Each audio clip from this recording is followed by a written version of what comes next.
এই যে বেরিয়ে পড়েছি তো বাবুকে ছাড়বার জন্য এয়ারপোর্ট চলছি, মেয়ে ছেলে আর আমি। তো চলুন তাহলে বাবুকে ছেড়ে আসি। বাবু মুখ দেখাচ্ছে না।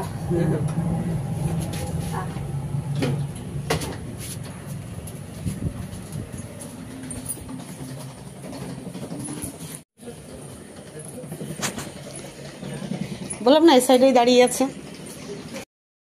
হ্যালো বন্ধুরা, আমার ইউটিউব চ্যানেলে আপনাদের সকলকে স্বাগত জানিয়ে আজকের ভিডিওটা শুরু করলাম সকাল সকাল। তো ছেলে তৈরি হয়ে বেরিয়ে পড়েছে হস্টেল যাওয়ার জন্য। তো বাবুকে ছাড়তে যাচ্ছি এয়ারপোর্টে। তো গাড়ি এসে এখানে দাঁড়িয়ে আছে। তাহলে চলুন তাহলে বাবুকে ছেড়ে আসি, আবার আসছি আপনাদের সঙ্গে কথা বলতে। ক্যাব দাঁড়িয়ে আছে এখানে, যে ক্যাব দাঁড়িয়ে রয়েছে এখানে।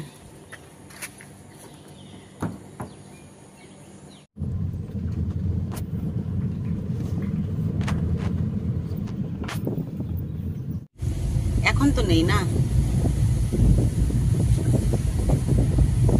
এরকম টাইম ঘর ঢুকতাম যদি আমি ক্যাবে আসতাম আর মেলে থাকতাম। এরকম টাইম ঘর ঢুকতাম আমি ক্যাবে, এরকম সকাল হয়ে যায়।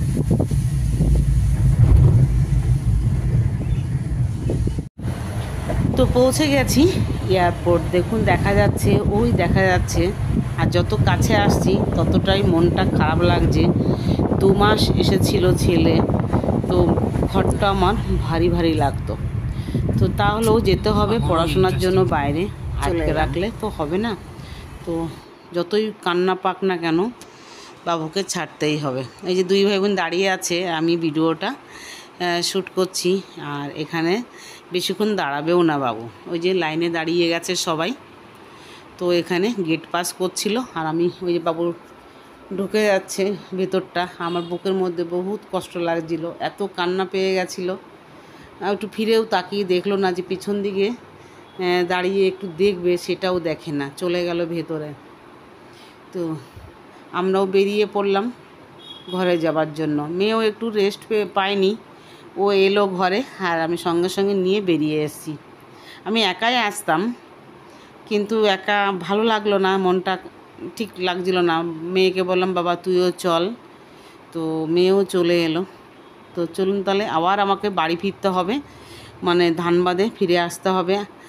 তো ওখানে গিয়ে কিছু রান্নাবান্না করব, খাবো দাবো, একটু রেস্ট নেব। আবার ধানবাদের দিকে আমার 5টা 20-তে ট্রেন, তখন বেরিয়ে পড়ব।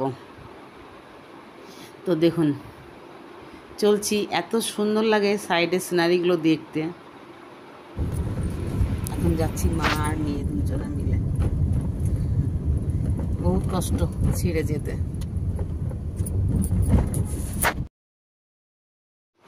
তো বেরিয়ে পড়লাম ধানবাদের দিকে। এসছিলাম 2 জনা, মা আর বেটা, আর যাচ্ছি আমি একা।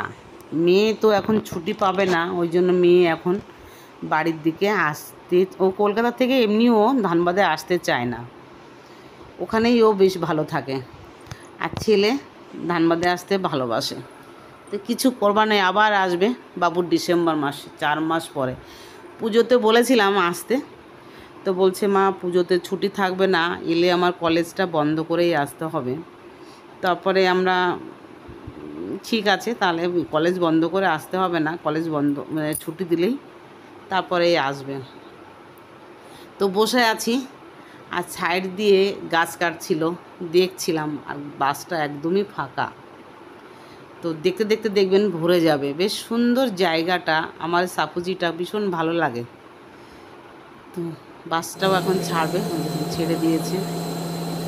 তো চলুন তাহলে সাইডের সিনগুলো দেখতে দেখতে মনটাকে ভালো করি।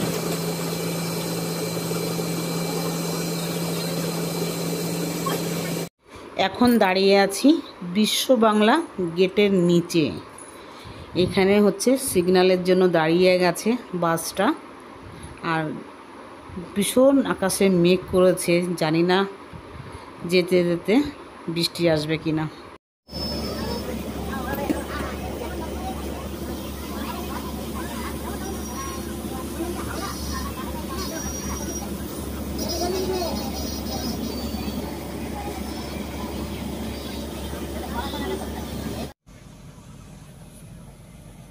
এলাম বড় বাজার।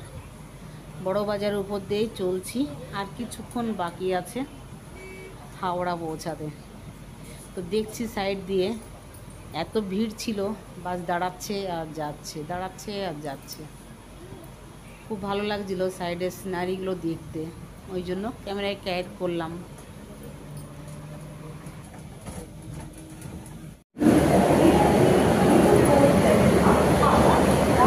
তো পৌঁছে তো গেছি হাওড়া, ভিতরে ঢুকেও গেছি। লোক আর লোক দেখুন।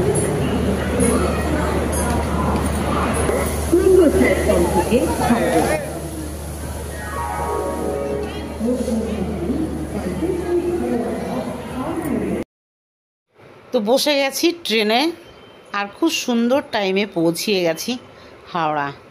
ট্রেনটা ছেড়েও দিয়েছে, দেখুন চলছে ট্রেন, সাইড থেকে বোঝা যাচ্ছে। তো আমি ধানবাদে পৌঁছাবো হচ্ছে 9:30টায়।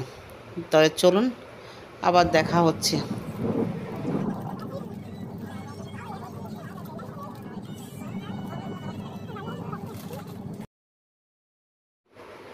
শ্রাবণ মাসে সবুজ চুড়ি পরেছি, কে কে পরেছেন কমেন্ট করে জানাবেন। আর বসে বসে খাচ্ছি হচ্ছে বাদাম।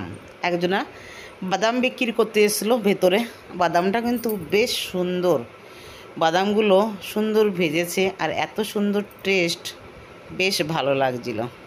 আর খেতে খেতে বাউলওয়ালা গান করতে এসছে, আর এত ভালো গান করছিল না, গানটা আমি তুলতে পারিনি, তো শুধু বাজনাটাই নিয়েছি, আমার বেশ ভালো লাগছিল। তো চলুন তাহলে, নাম্বার টাইম হয়ে গেছে, পৌঁছে গেছি ঘরে। তো আমার হাজব্যান্ড বানিয়ে রেখেছিল খিচুড়ি আর ডিম, তো এখন খাবো। আর বহুত থকে গেছি, সেই সকাল 7টার সময় বাবুকে এয়ারপোর্ট ছেড়েছি, আর তারপরে এই অবধি। তো চলুন আবার আসছি নতুন একটা ভিডিও নিয়ে, ততক্ষণের জন্য বাই।